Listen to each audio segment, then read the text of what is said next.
ऐसा मोती ओस का ऐसी तेरी आवे, गरीबदास कर बंदगी भाई भौर न ऐसा दाव, ऐसा दाव, ऐसा मौका, ऐसा चांस मनुष्य शरीर और फिर ये तत्व ज्ञान, और अब भी तुम पीछे रहोगे। कहते फिर परमात्मा ना संभाले तुमने कई हजारों वर्षों तक,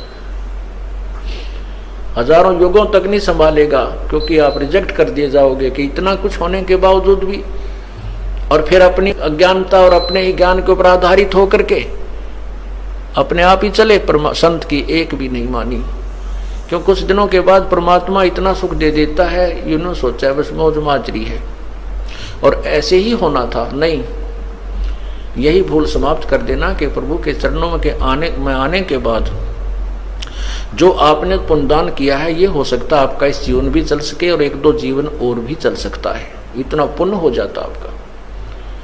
लेकिन जिस दिन से आप संत से विमुख हो जाते हैं उसी दिन आपका फुल स्टॉप हो जाता है। आप जो परमात्मा की मर्यादा को भंग कर देते हो, अपने मनमुखी शुरू हो जाते हो, उसी दिन से आपकी भक्ति पर फुल स्टॉप लग जाता है आगे की। जब तक आप पुनः उपदेश प्राप्त नहीं कर लेते, उपदेश प्राप्त कर लेने मात्र से भी नाम नहीं जुड़ जाता। परमात्मा कहते हैं इन बातों क्या पाइए कर सतगुर नजर निहाल, राजी कर सतगुर रूठे नू। ठीक है, कोई भक्त है पहले लगा हुआ है, फिर उसने बीच में बकवाद कर दी, दोबारा भी चौथा भी नाम ले जाता है। जब तक इस दास हृदय से उसको उपदेश नहीं देता, तब तक उसका पुनर्नाम सब नहीं जुड़ पाएगा। ये मेरे बस की बात नहीं, ये परमात्मा की ही प्रेरणा अंदर से होती है। नाम अवश्य दे दिया जाता है, क्योंकि हमारा स्वभाव है कि हो सकता है ये बालक फिर सुधर जाए, बच्चा भगवान का। तो इसलिए कहते हैं राजी कर सतगुरु रूठे नु, यानी अपने सतगुरु, मान ले आपसे गलती हो जाती है, सतगुरु क्यों रुष्ट होते हैं?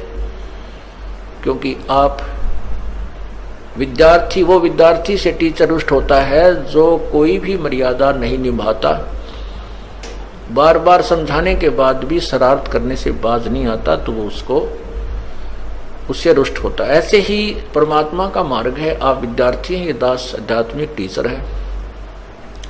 आपके हित के लिए आपको समझाया बुझाया जाता है, गलती करते हो आपको धमकाया भी जाता है, आपके भविष्य को मद्देनजर रखते हुए।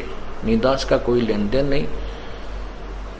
अब जो बच्चे परमात्मा से विमुख हो गए, नाम ले रखा था, गलतियों पर गलतियां की, हमने उनको धमका दिया, उनका नाम काट दिया गया यहाँ से, इस विद्यालय से, तो वो बाहर चले जाते हैं अपने दूसरे क्षेत्र में या दूसरे संत के पास, या जैसी पूजाएं जिसको पहले करते थे वो करने लग जाते हैं। और वो कहते हैं हमारे ताज भी ठाठ हो रहे हैं, हमने तो उनको छोड़ दिया, उस नाम को भी, संस्था को भी छोड़ दिया,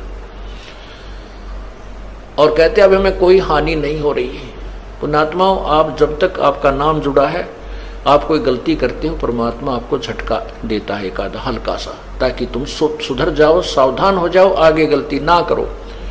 और जब यहाँ से विमुख हो जाते हो, आपका नाम कट जाता है, आप चाहे सत्संग में भी आते रहोगे, परमात्मा आपको स्वीकार नहीं करता है, तो फिर आपके ऊपर झटके नहीं आएंगे, आपको केवल वो काल पुण्य देगा जो आपका दे रखा है। जैसे विद्यार्थी, जो बच्चा स्कूल में आता है, गलती करता है, टीचर उसको पीटता भी है, एक आधा थप्पड़ भी मार दे, खुड़कावत धमकाता भी है, और जब वो बच्चा स्कूल छोड़कर चला जाता है, फिर चाहे वो गधे पर बैठ कर बारी लेता रहे, कहीं घूमता रहो, कहीं खेलो, वो टीचर उसको कुछ नहीं कहेगा, उसके साथ से निकल जाएगा। वो कितनी शरारत कर रहा हो, वो नहीं, टीचर नहीं बोलेगा उससे, क्योंकि अब उसका विद्यार्थी नहीं रहा।